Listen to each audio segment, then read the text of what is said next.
Before we get any further, let's look at God's day. First, there are the night hours, and then the day hours. His day is from sunset to sunset. Our day starts at midnight. Imagine that. Midnight is really in the middle of the night. What day of the week did Jesus die according to Scriptures? The Catholic calendar would have it that Jesus died on Friday.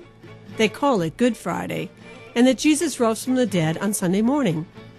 Now we know from Scriptures that he rose the third day. All anyone has to do is to be able to count, and you will see that we only have 2 nights and 1 day, so it would be the second day. This doesn't work. Luke 23.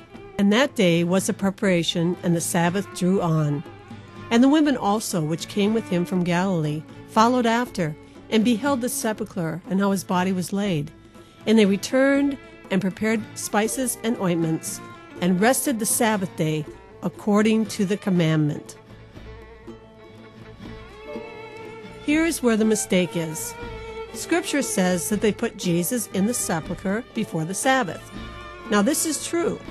However, because the Catholic Church never wanted you to know about the actual feasts and appointed days of the Lord, they don't tell you that Jesus died on the Passover. He is our Passover lamb, which is in the first month of God, the 14th day. They also don't want you to know that there is the Feast of Unleavened Bread. It starts on the 15th, and it is a Sabbath. In summary, Jesus died on the Passover, Nisan 14th. The next day, the 15th, is a Sabbath. It's the first day of unleavened bread. Let's look at Passover Day, Nisan 14th, the day our Messiah, the Passover Lamb, was killed. Starting in the nighttime hours, when the evening came, they had their Passover meal, what is called the Last Supper. In Matthew 26:24, Yeshua, Jesus, said to Peter, Verily I say unto thee, that this night, before the cock crow, thou shalt deny me thrice. And in Matthew 27:1, when the morning was come, all the chief priests and elders of the people took counsel against Jesus to put him to death. Then in Mark 15:25, and it was the 3rd hour, and they crucified him. The 3rd hour is around 9 o'clock a.m. In Matthew 27:45-46, now from the 6th hour there was darkness over all the land unto the 9th hour. And about the 9th hour Jesus cried with a loud voice, saying, Eli, Eli, lama azavtani. That is to say, my God, why hast thou forsaken me? So it was dark from the 6th hour, which is noon, until the 9th hour, which is around 3 o'clock p.m. Our Messiah died sometime after 3 o'clock, but before evening came.